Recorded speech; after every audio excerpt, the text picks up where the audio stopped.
You're listening to an Ono Media podcast.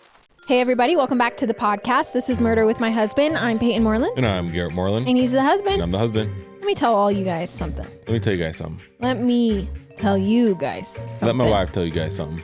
Stop what you're doing, and if your finger is on the skip forward, you better pull it off the screen because you're not going to want to miss this announcement. Our Halloween merch drop is available now. We got it out a month early. Can we get a round of applause for Murder with My Husband for finally doing something early? Also, round of applause for those helping us with merch because they pushed us to do this a month early. There is some amazing options. Lots of options. Some that are a little bit more low key, some that are, I don't know, a little bit more out there. Go check them out. I mean, Halloween merch. What more can you want? And yeah, if you didn't figure out, it's a month early to make sure that you have it to wear all of October. So get it now so you can wear it all of Spooky Month.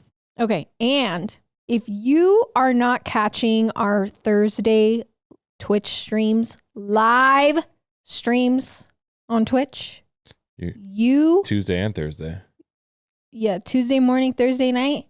You're missing out. You are literally not living correctly. Also, we have a new YouTube channel just for our Twitch stream content. It's clips, it's shorts. We are actually posting 3 times a week on there. It's just different clips and funny and cool moments from the streams and funny and cool moments from the stream. You can check it out. There will be a link down below if you're listening to podcasts. Same with YouTube. There's going to be a link right there. We're going to post them all over Instagram, kind of everywhere. Check them out. Please check out our Twitch stream. Check out our new YouTube channel. Come say hi. It's a little bit more of Payton and Garrett, but some true crime stuff as well. So yeah, those are all the announcements that we have. If you're watching on YouTube, the lighting is really bad. We haven't gotten drapes for this window right here.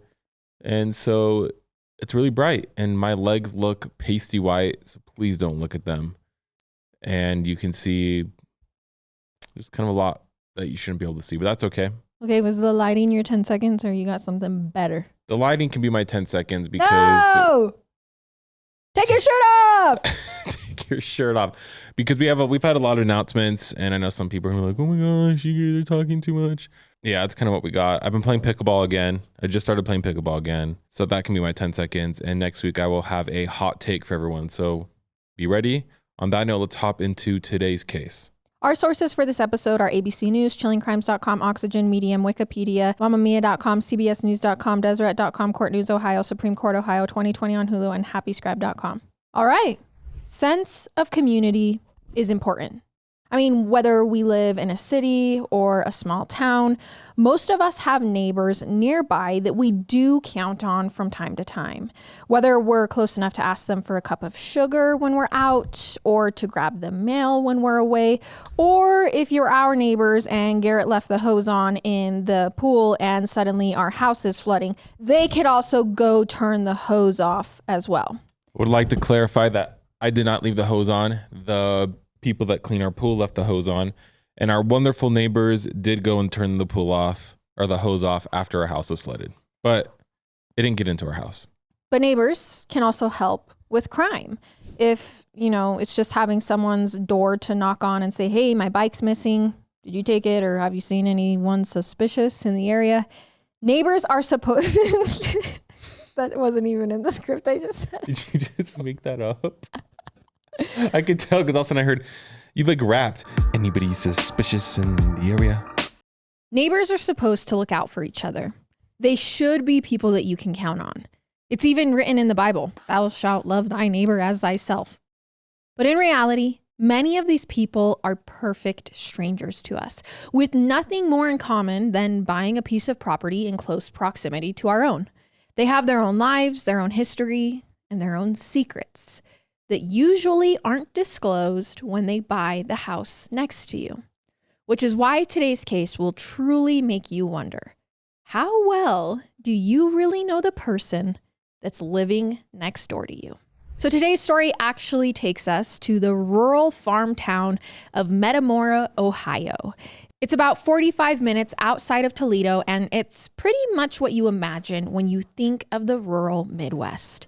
a place where the corn grows tall in the summer and comes down in the fall, a place where everyone knows everyone, if not by a nod and a smile, where you wouldn't think twice about letting your kids bike to their friend's house, especially on a beautiful summer evening. Just a sweet, wholesome, simple place. It's the last place anyone would expect today's story to happen. This was where Sierah Joughin grew up. On February 11th, 1996, Sierah came into the world and was immediately given the nickname C or Cece. Sierra's actually my age. She was said to be a bright ball of energy, always lifting spirits and putting a smile on people's faces. Her mother, Sheila, always said Sierra was the perfect child. She loved to help out. She loved animals. She had no problem being silly and having a good time. Her mother actually said she was dedicated, caring, and compassionate. Plus, she had a confidence about her. She was comfortable in her own skin. Qualities that made people in the small town of Metamora gravitate towards Sierra. Traits that made her one of the most popular girls in town. So after graduating from Evergreen High School in 2014, Sierra enrolled at the University of Toledo's Junior College of Business. And there she began a degree studying human resources. And this was the perfect role for Sierra, who loved people and wanted nothing more than to support them and their well-being. And at the same time, she interned at her uncle's stamping business. Now, in the summer of 2016, Sierra was preparing to go into her junior year at the University of Toledo. But that summer, she actually needed a temporary place to stay. She decided to move in with her grandparents simply because they had an extra bedroom available for her. Plus, it was within close proximity to her boyfriend's house. This was the high school sweetheart that she had actually been dating for years. It was a boy named Josh Kalinsky. Now, Sierra's family loved Josh, and it's partly because they were best friends well before they started dating. In fact, they had known each other since they were both 6 years old. Phil's very small town thing. Yep. They grew up together, and once they began high school, their relationship blossomed. Now, Josh really loved Sierra, especially how passionate and strong her personality was. And he said he rarely ever won a fight against her opinions. Now, come the summer of 2016, Josh and Sierra were seriously discussing their future together. I mean, by this point, they'd been together for 7 years and were talking about getting married after they graduated college. Both of them knew they wanted to spend the rest of their lives together. It was just a matter of how and when.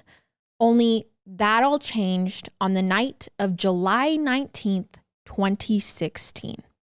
So it was around 5 p.m. that summer evening. Sierra mentioned to her mother that she was going to head over to Josh's house.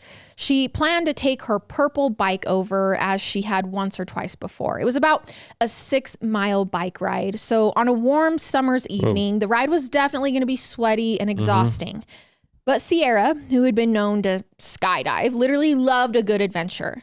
She took the most efficient route over, and that was actually County Road 6. It was a rural street that passed several cornfields and only a handful of houses along the way. It's kind of like Payton small town. I was going to say, there's definitely places in my town where this would be a real thing. It's weird to see your small town be not so small anymore. I know. So Sierra actually wasn't worried about coming into contact with someone dangerous. She was worried about getting hit by a car, but this route didn't also have very many cars on it, so she wasn't too worried about it.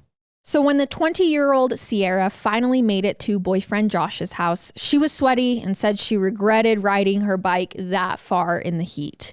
And Sierra and Josh actually didn't hang out for that long that night. Around 6:45 p.m., so less than 2 hours after arriving, Sierra decided that she needed to ride back home before it got too dark. And Josh told her he was going to escort her back. He didn't want her to ride alone. So he hopped on his motorcycle and followed Sierra. Now on the ride, Josh even took a Snapchat video of the two of them. He joked about going for a bike ride while Sierra was on her bicycle and he was on his motorcycle. This is obviously a joke that was shared between the couple and their friends. In the video, the two were laughing and smiling. But after that video was taken, Sierra and Josh made a decision that would change everything. So Sierra stopped and told Josh he should turn back. She really didn't need him to escort her the entire 6 miles. She was already halfway back and would make it the rest of the ride home just fine. Now, after insisting several times that he just turn around, Josh finally gave in. So he stopped, he gave her a kiss, he said he loved her, and then he told her to text him as soon as she got home. Sierra promised, got back on her bike, and rode off. Okay. Now, around 9 p.m., Sierra's mother, Sheila, was driving past her parents' house when she noticed that Sierra's bedroom light was off. Now, this was unusual for Sierra because she always told her family if she planned to spend the night somewhere. But Sheila just assumed, okay, maybe Sierra just went to bed early. And then around 10:30 p.m., Sheila gets a call from Josh. So mom is getting a call from the boyfriend. Yep. And he says, have you heard from Sierra? She never texted me when she got home. I've been trying to call her. It's going right to voicemail, and I'm worried about her. Now, Sheila immediately calls her parents' house to see if Sierra ever made it back from Josh's house. And they say, no, she's not in her room. She's not here. And they go outside, and her purple bike is nowhere to be found either. No. Oh, no, dude. So everyone starts to panic. Their first instinct is maybe Sierra got into an accident, fell off her bike, or collapsed, is lying on the side of the road somewhere. This instantly makes me think of Disturbia. Why? Because their neighbor, because you talked about neighbors at the beginning. Oh, I get what you're saying. And their neighbor was freaky. I mean, he was a killer. He was insane. So Josh and Sheila actually decide to go out separately, retracing Sierra's possible paths to try and find her. And that's when Sheila actually stumbles upon a police officer on the side of the road. And she pulls over and tells the cop how she's looking for her daughter who didn't return home. And the officer calls it in. But a few hours later, around midnight, Sheila gets a phone call.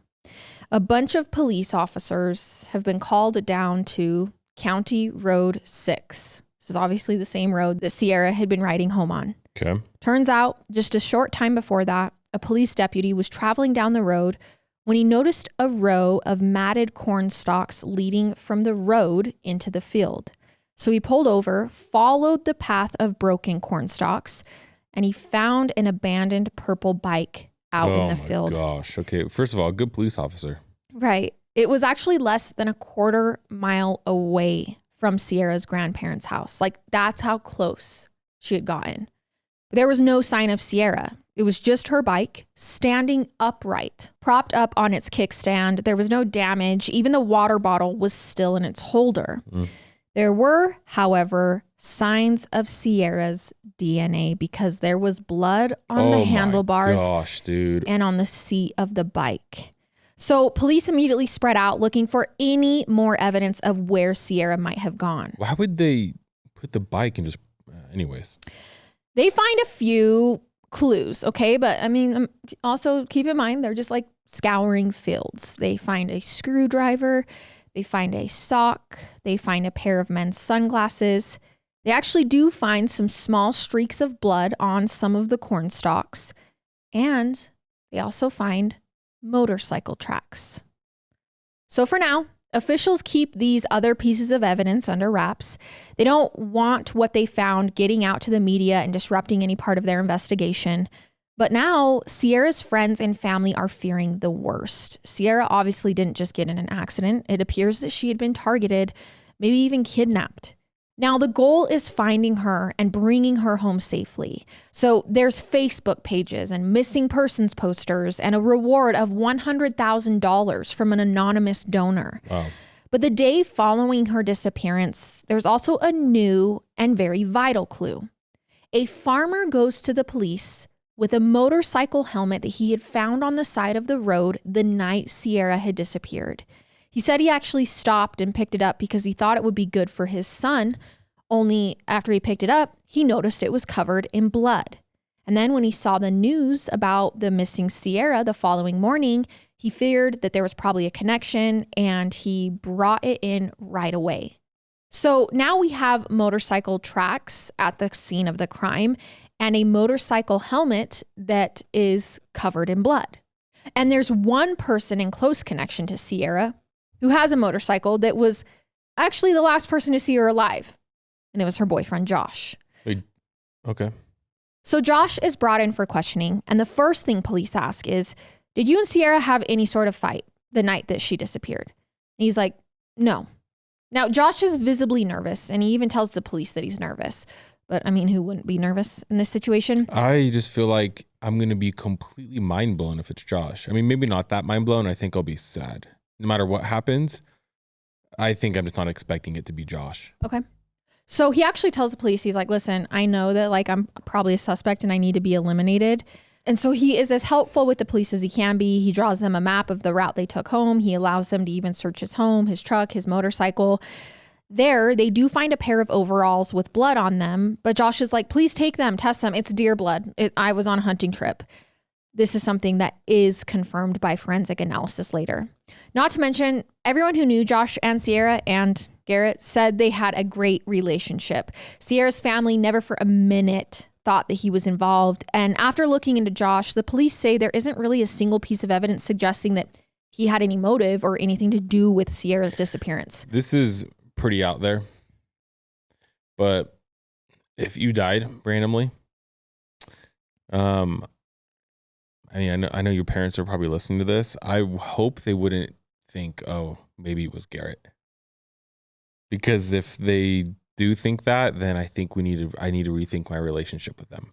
But I hope they don't think that. What? Do you know what I'm saying? Like, I hope their first reaction wouldn't be, oh, dang, must have been Garrett. You know what I'm saying? I'll be so pissed. Okay. Wait, what are your thoughts on that? No thoughts? I mean, I think that the husband is the first suspect. I'll be pissed. If Payton dies and every single one of you listeners instantly are like, it was probably Garrett, I never want to talk to you, any of you ever again. So police clear Josh, and that leads them to an even scarier possibility. That means that this was a random abduction, probably by a complete stranger. So police figure the next course of action is to start going door to door around the area. See if there's anyone that saw anything, that knows anything. But there's one person in particular they want to speak to, and it's this guy named James Warley. Freaking James, man. James does live on a 3-acre property off County Road 6. So he's one of the houses that she would have ridden by. And he's in his early 50s. He runs a small engine repair shop out of his house, which he shares with his mother and his brother.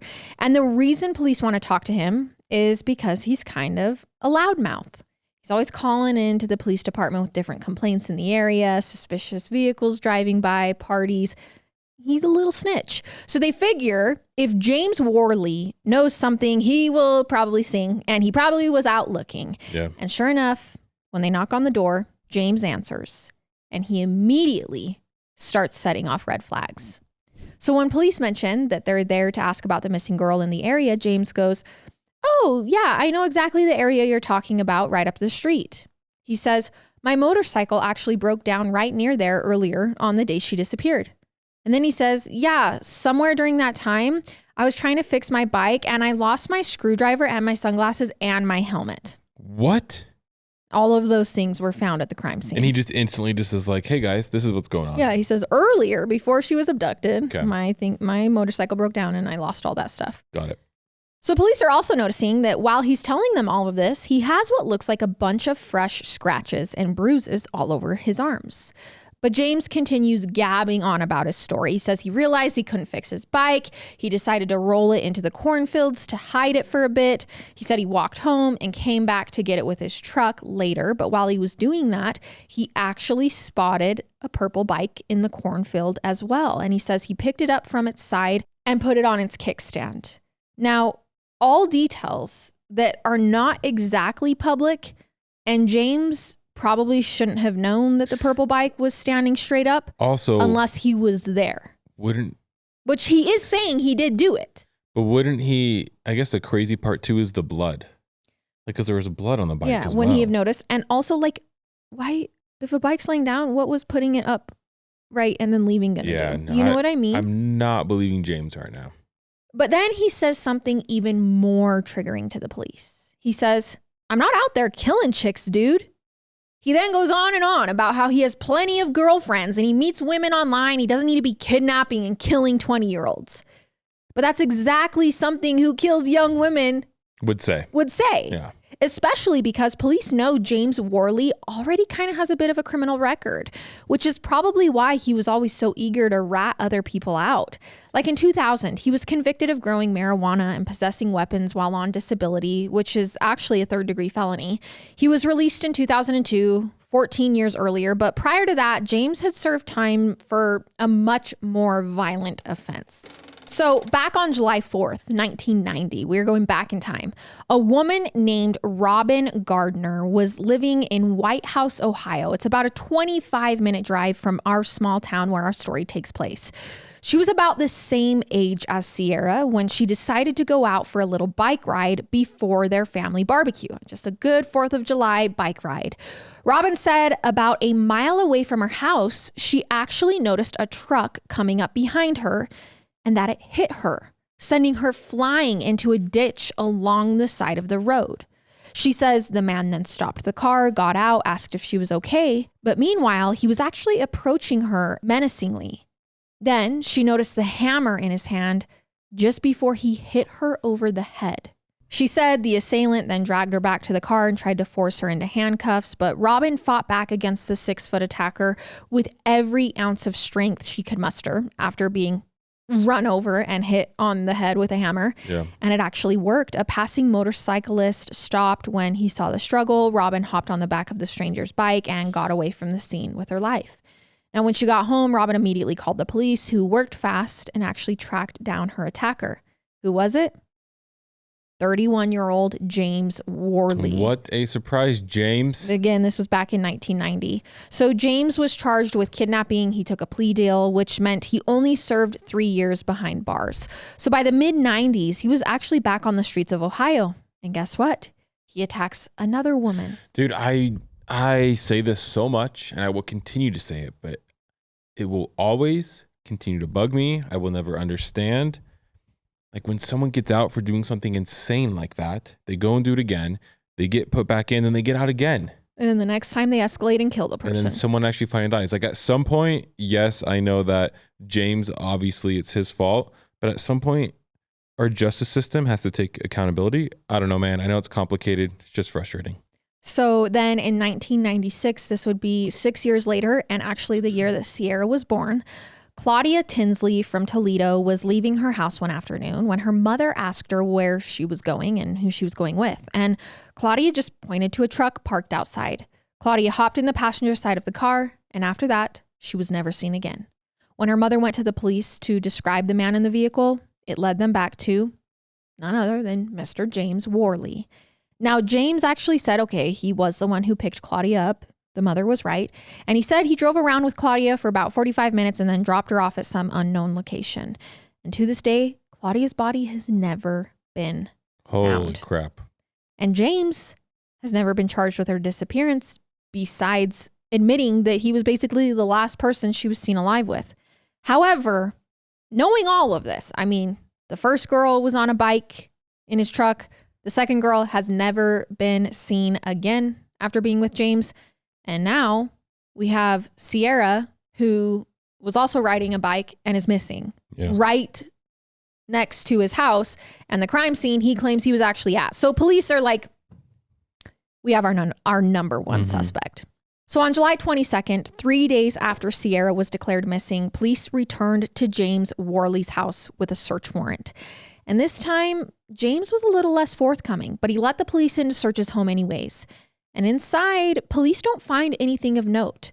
But when they tell him they're going to search his barn, he becomes a lot less cooperative. He immediately gets angry. He's nervous. And as they approach the barn, the first thing police notice is that the window on the front is spray painted black so no one can see inside. And when they open up the doors, they find two things right away. First, it looks like the dirt on the barn floor had been raked, like someone was trying to clean something up. And also, the place reeked of bleach in a barn. Now, investigators start moving things around, and after shuffling some barrels of hay to the side, they find this green crate. And inside this crate, they see Ziploc bags labeled with like all sorts of women's clothing. I'm saying bags that say stockings, tube tops, jean shorts, underwear. And then they also find duct tape. They also find a freshly made sandwich in a bag in this thing, which makes police wonder, is Sierah actually still alive and being held captive somewhere nearby, and he's taking this thing to change her clothes and feed her like it's his little cubby? I mean, why else would you have an almost brand new sandwich sitting in your barn? Yeah. So police are completely scrambling at this point, and they find along the rear side of the barn is a piece of plywood that's laying over the floor. And so they decide to lift it up. They remove the floorboard, and underneath is one of those giant chest freezers. So they race to get this thing out of the floor. Like they need to remove it out of the floor, and they open it up. Only there's nothing left inside but a wet carpet lining the interior, which looks to be soaked in blood and bleach. Okay. Now, inside that barn, they also found a corner with a blood-soaked mattress with handcuffs and zip ties on it. Holy crap. This is insane. So they're like, "Hi, James, why do you have a bloody fridge and a bloody mattress in your barn?" And he goes, this is my own makeshift pornography studio. With blood? So this is stomach turning. And it's more than enough for police to arrest him that afternoon. James Warley is charged with aggravated murder, kidnapping, assault, possessing criminal tools, and a few other offenses. But the question is, where is Sierah? Yeah. Like, she wasn't found in the barn. So as police are bagging and tagging evidence, they actually get a phone call from a nearby farmer. He lives about 2 miles down the road from James, and he has noticed a disturbance in his cornfield, like someone was digging a hole on his property. So police rush over and find what looks like a covered up grave. They begin removing the dirt slowly, noticing the smell of decomposition as they got further and further. And that's when they spot her. It was the body of Sierah Joughin. In the 95-degree heat, they actually spend the next 5 hours exhuming her body, refusing to take a break until she's out of the grave. Sierah was found with her wrists handcuffed and her ankles bound with rope. She also had, I'm going to give a trigger warning. If you don't want detail, just skip ahead a little bit. She had what appeared to be a rubber dog toy stuffed down her mouth. Now, during her autopsy, the medical examiner believed that this was what had actually caused her death. It was ruled asphyxiation. Okay. Sierah also had a hairline fracture along the back of her skull, which police think is caused by a motorcycle helmet being used to knock her unconscious, and then she was then abducted. There was, however, no signs that Sierah was sexually assaulted. So after James's motorcycle was processed by forensics, they found Sierra's blood on his bike, as well as on zip ties, a can of mace, and a ski mask that was confiscated from his property. They also found pieces of duct tape that had both James and Sierra's DNA on it. Plus, they had learned that on the day Sierra was kidnapped, James had used his computer to look up pornographic sites and had Google searched terms like hogtied teen, hitchhiker, forced, helpless, and gag. What the freak? This isn't... Okay. So when James Warley's trial began in 2018, 156 jurors were actually dismissed from the case before the hearing could even begin. Several of them were excused because they actually knew or lived in close proximity to James Warley or the Joughin family. It actually took about 3 months to put together a jury. Wow. And when the testimony finally began, the prosecution painted a compelling picture of what likely happened to Sierra that night. They said James Warley, who was pleading not guilty to the charges at hand, despite all of the evidence against him, likely spent the day on those pornographic websites. And when he was riding around on his motorcycle later that night, he ran into Sierra by pure chance and decided to act on his fantasies. He likely pursued Sierra into that cornfield, hit her over the head with his helmet, and then waited there in the cornfield for nearly 2 hours until it got completely dark. This was a theory that was supported by James's cell phone location data. he sat in that cornfield for 2 hours. He then went home on his motorcycle, got his van, and returned to pick her up before bringing her back to the barn, where he likely killed her and then buried her body later that night just a few miles away in his neighbor's cornfield. Now, the defense tried to work a very weak angle. They said that James did not know Sierra and that he had no motive for the crime. He also didn't really know the other women. Dude, I don't know. It's kind of interesting sometimes how I guess he has a right to have a defense team, but I mean, what can you do when it's sometimes these attorneys have to be like, dude, like, really, man? Am I really defending this? And also they argue that although his DNA was found on majority of the evidence recovered by police, it wasn't on all of it. Plus, they referred back to one witness report that said a man with red shorts was spotted in the cornfield near Sierra's bike that night. Only no red shorts were found at James Warley's home. Okay.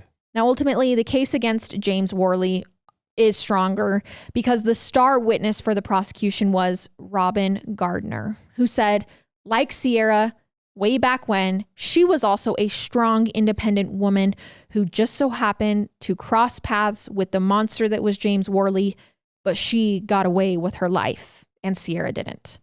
So when all was said and done, the jury returned to read the verdict. The 58-year-old James Warley was found guilty of aggravated murder and the kidnapping of Sierah Joughin, as well as all the other counts he was charged with. Now, the question was, what would become of James Warley? His sentence hearing was on April 16th, 2018. James spent 45 minutes at his sentencing talking about how he was innocent, how he did not kill Sierra, and how he had been framed for this crime. Dude, what a loser. There, the judge replied, "If I thought there was a snowball's chance in hell that you were innocent, you would still be looking at a life sentence." Instead, the judge gave James Warley the death penalty. That's all I'm going to say is yeah. In addition, he received 11 years in prison for kidnapping, 8 for assault, 11 months for possessing criminal tools, and 36 months for tampering with evidence. His execution date is actually set for May 20th, 2025. Oh, wow. Do you think it'll go through? I don't know. So Sierra's family has worked hard in the years since to make sure her fate doesn't become someone else's. And so I want to end on this, on Sierra's legacy.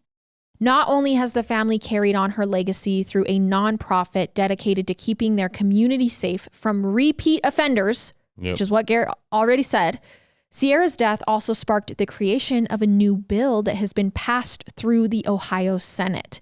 So during the search for Sierra, police had mentioned to her family that there was actually no local, state, or federal database that tracked all offenders.